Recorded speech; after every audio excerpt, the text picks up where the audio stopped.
예, 안녕하세요. 세뇌탈출입니다. 요즘 뭐 이제 다 판이 나와가지고 계속 이게 가파르게 이제 심각해져 가고 있죠, 상황이. 백모 세뇌탈출도 이제 좀 많이 할 얘기가 점점 없어질 것 같아요. 오늘 심각합니다. 다음날 되면 더 심각해졌습니다. 그 다음날 되면 더 심각해졌습니다. 뭐 이런 모드가 되지 않을까 걱정입니다. 상황이 이렇게 심각해지니까 문재인이 갑자기 좀 사람이 변하네요.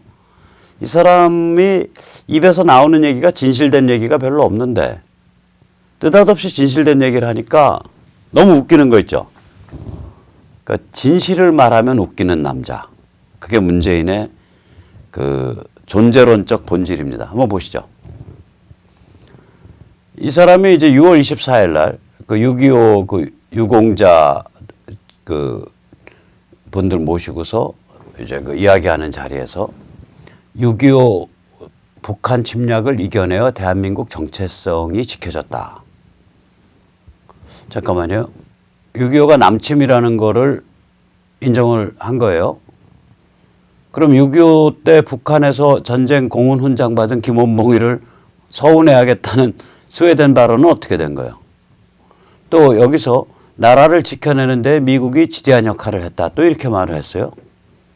근데 뺀질이 같이 지금 사드 제대로 배치하고 가동도 못하게 하고 무슨 환경평가 질질 끌면서 한마디로 사람 연맥이는 짓 하는 건 또 뭐 하는 거예요, 이게? 그러니까 이 말 자체는 굉장히 진실된 말이거든요. 근데 이런 진실된 말을 이때까지 헛소리 또 이때까지 개발질하고 같이 하니까 이 컨트라스트 때문에 무지하게 웃기는 거예요. 그러니까 진실을 말하면 웃기는 남자입니다. 저는 문재인 대통령이 우리 모두를 매일매일 좀 웃겨줬으면 좋겠습니다. 한마디로 문재인은 존재 자체가 생쇼인 사람이죠. 생쇼, 영어로 파스. 코미디라 그러면 좋은 뜻도 있으니까 그냥 생쇼입니다. 이 박헌영은 비극적 존재였었죠. 박헌영이 죽은 지가 이제 한 64년 되네요. 64년쯤 될까요? 65년. 55년경에 아마 죽었다고 생각되는데. 박헌영은 비극적 존재인데 문재인은 생쇼적 존재입니다. 해겔이 이거를 내다봤던지 아주 의미심장한 말을 해겔 아마 법철학에서 했던 말인 것 같고 실제로 해겔 자체의 인용보다는 이 말을 인용한 막스의 말이 인용이 많이 됩니다. 아무튼 해겔이 한 말이에요. 원래는. 해겔이 뭐라고 말했냐. 역사는 두 번 일어난다. 처음엔 비극, 두 번째는 생쇼. History repeats itself. First as a tragedy, second later as a farce. 그런 말을 했었거든요. 박헌영은 비극이었지만 문재인은 생쇼가 되네요. 자, 이게 문재인이 그럼 갑자기 철이 들었나? 왜 이렇게 진실된 얘기를 김정은이 들으면 굉장히 기분 나빠할 얘기를 저렇게 사람 웃겨가면서 하는지 이유가 있겠죠. 그 이유는 다름 아니라 아까 모두에서 말씀드렸지만 지금 상황이 급박해져 가고 있기 때문입니다. 이 상황이 급박해져 갈수록 우리 사회의 거짓, 우리 사회의 문제점은 점점 더 노골적으로 구역질나게 드러나죠. 그 형태가. 이 언론 보도에 의하면 홍콩 자유혁명에서 님을 위한 행진곡이 널리 불린다. 홍콩말로 바뀌어가서 그런 얘기들이 많이 돌았어요.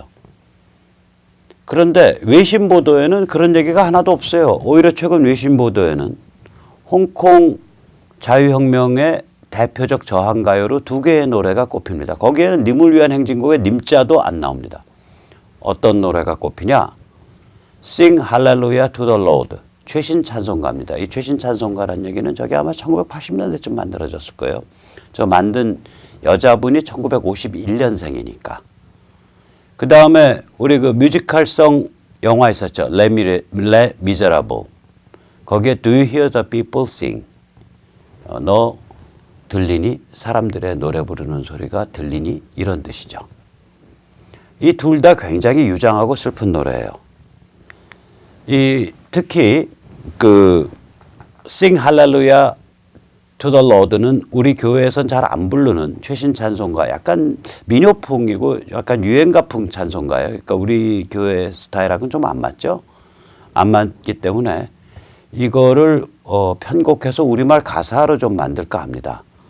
그래서 편곡 곡의 제목은 A Hymn by Hongkongers, 홍콩 사람들에 의한 찬송, 홍콩 찬송. 그래서 합창해 주실 분을 좀 찾아요. 이게 편곡을 하면 대입법 같은 걸로 만약에 편곡하게 되면 노래가 좀 부르기 힘들어지죠. 교회 성가대 하시는 분들 좀 찾습니다. 전화번호는 010-3330-1142입니다. 자, 노래가 어떤지 한번 들어보시죠. 굉장히 슬프고 유장합니다. Sing hallelujah to the Lord. 굉장히 슬프고 유장하죠. Sing hallelujah to the Lord. Sing hallelujah. Sing hallelujah. Sing hallelujah to the Lord. 이게 홍콩 대표 저항 가요입니다. 또 다른 대표 저항 가요. 이 Sing Hallelujah to the Lord는 홍콩의 이제 그 크리스찬들 숫자는 많지 않은데 이 사람들이 아마 저항 시위를 앞장서는 모양입니다.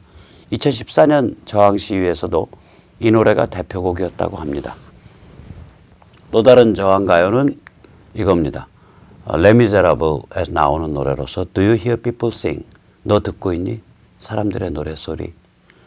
이 노래에 대해서는 저희가 영화사에 홍콩 사람들을 위해서 편곡을 하고자 한다 해서 정식으로 라이센싱을 추진하고자 합니다. 그때 저희라고 하면 이선본을 뜻합니다. 자, 한번 들어보시죠.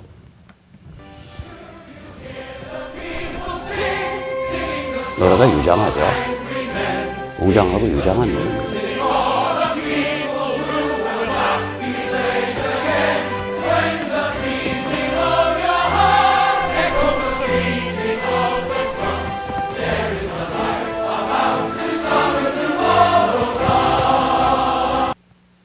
저게 1848년 혁명이기 때문에 붉은 깃발들이 쓰여요. 사실 혁명 자체는 급진혁명이었습니다. 1848년 유럽을 휩쓴 혁명이. 그런데 레미제라블 작품 자체는 저 혁명파에 대해서 관조적인 태도예요. 그리고 주인공은 보수주의적 입장을 견지를 하죠. 자, 한번 그러면은 우리가 그래서 제가 이제 웃긴다고 생각을 하는 게 이거죠. 님을 위한 행진곡이 뭐 홍콩에서 많이 불렸다. 이 두 노래 듣고 나면 야, 저런 노래들을 뽑아서 부르는 사람들이 님을 위한 행진곡을 부를까? 저 두 노래는 장중하고 유장해요. 그래서 슬프고 약간. 님을 위한 행진곡은 이게 경박한 군가풍이거든요. 삐삐삐삐삐삐빔빔 삐삐삐삐삐삐빔 빔삐삐삐빔빔빔 삐삐삐삐삐삐빔 뭐 이런 식이란 말이에요.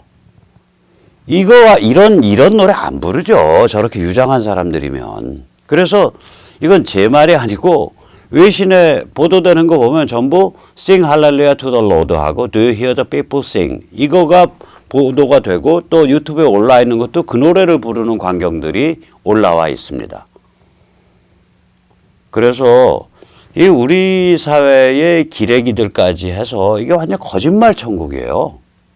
이 거짓말 천국에서 가끔 진실된 얘기를 하면 너무 웃기는 거예요.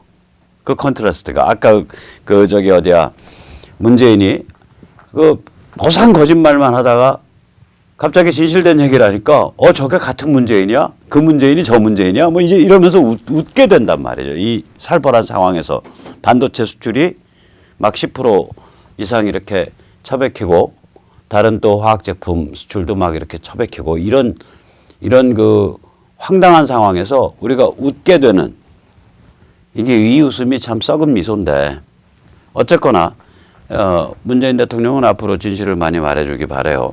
그럼 우리가 웃고 살 수 있잖아요. 절대로 우리가 저 사람은 진실된 사람이다. 당신은 진실된 사람이다. 이렇게 착각하는 일이 없을 테니까 안심하시고 계속 진실을 말씀하시기 부탁드립니다. 이제 이런 자유혁명의 물결은 이제 이 홍콩이나 대만이나 여기서 끝나는 게 아니죠. 또 우리 태국이나 여기서 끝나는 게 아니죠. 에드리안 홍창이 주도하는 그 자유조선. 에드리안 홍창은 아직 체포가 안 됐죠. 크리스토퍼 아는 체포돼서 이제 스페인으로 그러니까 송출이죠. extradition. 송출될 위기에 처해 있죠. 이 자유조선에서 눈물의 호소를 했습니다. 자유조선 홈피에 떠 있습니다. 이 자유조선은 또 유튜브 채널도 갖고 있어요.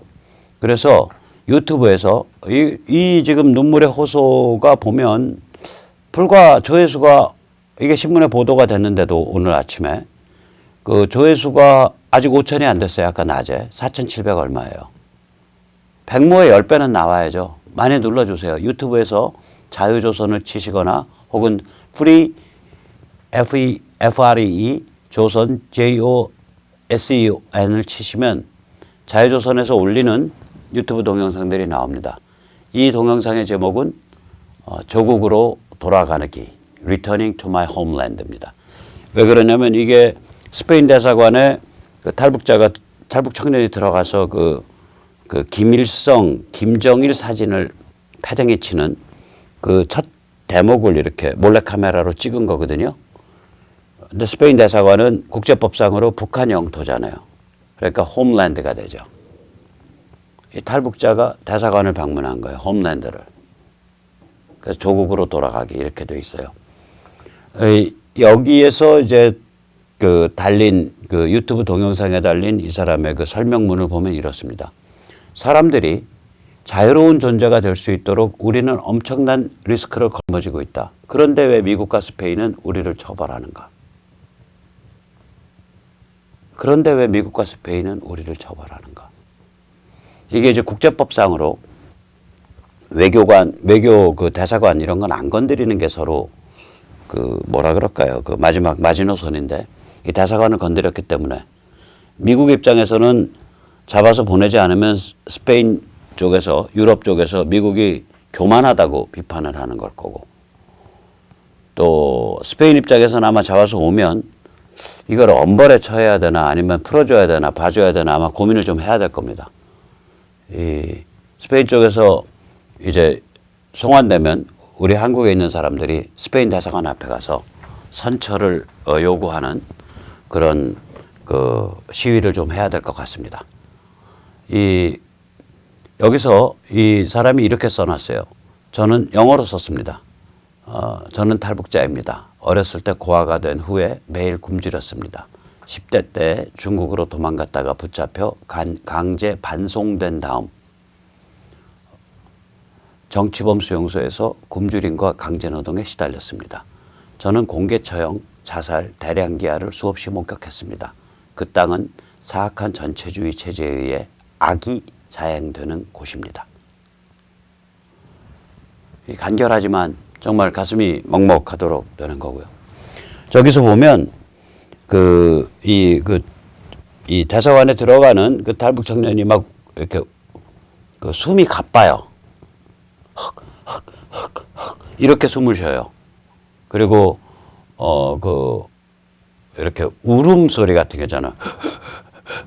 이런 식으로 울음소리가 나요. 근데 제가 보면 저게 뭐 슬퍼서가 아니고 트라우마를 극복해가는 과정이거든요. 북한에 사는 우리 2,500만 동포는 8살, 10살 때부터 공개처형장에 끌려가서 총 쏴서 사람 가슴에 구멍 뚫리고 피를 쏟는 거를 맨 앞줄에 앉혀서 안침당해서 보게 돼요. 그래서 이 탈북하신 분들이 상당 기간 동안 공무원이나 경찰 굉장히 무서워합니다. 본능적으로 몸에 배겨져 있는 거예요. 대한민국은 경찰이 밥이잖아요. 민노총은 쳐갖고 부러뜨려갖고 막 눈도 다치게 만들고 뭐 이빨도 깨지게 만들고 경찰이 밥 아니에요. 그 주폭이라 그러나 술 먹고서 저기 가서 막 난동 부리잖아요. 파출소 쫓아가서. 우리는 경찰이 밥인데 이 북한 쪽은 이 공권력에 대한 근본적인 공포가 있어요. 주민들이.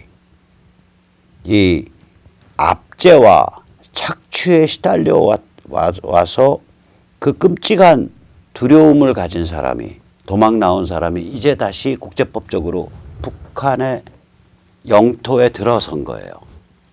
그때 자기 트라우마가 살아날 거 아니에요. 평생에 겪어왔던 그 모든 악몽이 그 순간에 튀어나올 거 아니에요. 그래서 이게 정신분석하시는 분들은 제 해석이 맞는지 한번 댓글에 한번 좀 해주세요. 그 사람 개인으로 보면 그 스페인 대사관 국제법상으로 북한 영토인 그 공간에 들어서는 순간이 그 사람의 트라우마를 극복하는 순간 중에 하나예요. 그러니까 그냥 숨이 이 맥박 박동수가 빨라지고 식은땀이 나면서 이런 식으로 숨을 쉬면서 들어가더라고요. 저게 아무 대사도 없고 짧은 20초짜리 영상이에요. 백모 같은 너스레도 없고. 그래서 어떻게 보면 굉장히 지루하다 그럴까, 그러니까 지루하지는 않는데 너무 짧으니까 밋밋한 영상이에요. 그러나 그 숨소리에 주목하시고 한번 들어보시기 권합니다. 저는 저 영상이 200만, 300만 조회 가기를 기원합니다. 자, 이렇게 세계 각지에서 자유혁명의 물결이 이렇게 진행이 되는데 트럼프가 미국이 가만히 있을 수가 없죠. 이란을 아주 가볍게 지려 밟아버리네요. 저는 요번에 이란 공격을 15분 전에 트럼프가 취소했다. 근데 저는 페인트 모션으로 봐요. 왜냐면 제 개념에서는 제가 트럼프라면, 제가 미국의 최고 권력 집단이라면 이란이나 베네수엘라는 전복을 시키고 접수한 다음에 전복시키고 접수하는 것까지는 거기까지 쉬워요. 평정에서 국가를 재건하고 사회를 부활시키는 게 어렵습니다. 답이 안 나와요. 잘 둘 다. 내부가 많이 망가져 있어서. 극단주의 세력, 마약 세력, 부패한 세력이 너무 많아가지고 그 먹이사슬고리가 너무 층층지하라서 그 평정 재건이 쉽지 않습니다. 이거는 어디서도 우리가 볼 수 있냐면 이라크나 아프간에서 볼 수 있죠. 이라크 16년 됐지만 아직도 평정 재건이 완성이 안 됐고요.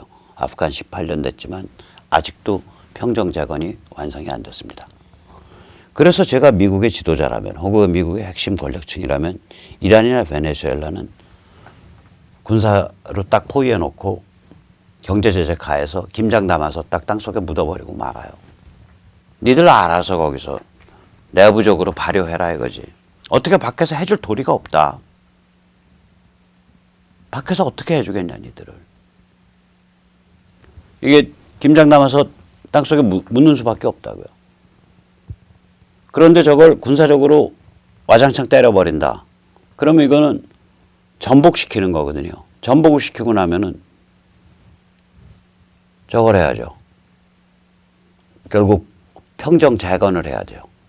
그래서 가능하면 그 수는 안 쓸 거다. 그런데 미국이 최근에 이란 최고 지도자 알리 카메이니 개인을 제재했고요. 또 군 장성 8명을 제재했습니다. 그리고 이란 외무장관도 개인을 제재하겠다고 지금 덤벼들고 있어요. 그러니까 이란 대통령 로하니가 트럼프는 정신병자라고 비난을 했어요. 멘탈 디스오더, 정신병을 앓고 있다. 이거는 마치 2017년 9월, 지금으로부터 약 2년 전에 김정은이 트럼프는 정신병 걸린 양키 바보다. 그렇게 말했던 것과 비슷한 말입니다. 그때 김정은이 뭐라고 말했냐. Mentally disarranged US dotard. 그렇게 표현했었거든요. 거기다가 지금 이렇게 개인을 겨냥해서 제재를 했을 뿐만 아니라 이란 경제 제재를 한층 더 강화할 것을 앞두고 있습니다. 이런 상태이기 때문에 이란과 미국 사이의 긴장이 굉장히 높아져 가고 있어요. 이때 트럼프가 그냥 폭풍 트윗으로 이란을 아주 박살을 내놨습니다. 뭐라고 했냐. 이란은 미국인 2,000명을 죽였다. 이게 왜 이 계산이 나오냐면 이란이 지원하는 그 테러 단체들, 헤즈볼라 같은 데들이 사용하는 그 IED, Improvised Explosive Device라 그러나 뭐 전자밥통, 뭐 쇠파이프 이런 거에다가 쇠조각도 잔뜩 집어넣고서 폭발물 달고 거기다 기폭장치 달아가지고 빵 터뜨리는 거예요. 길가에 놔뒀다가. 그 IED로 죽은 미국인 군인이 한 2,000명 돼요. 이란 쪽 작업에 의해서. 이란의 지원을 받는 테러 단체에 의한 IED로 죽은 미국 군인이 한 2,000명 정도 추산되는 모양이에요. 죽은 사람이 2,000명이면 다친 사람은 10,000명이란 소리죠.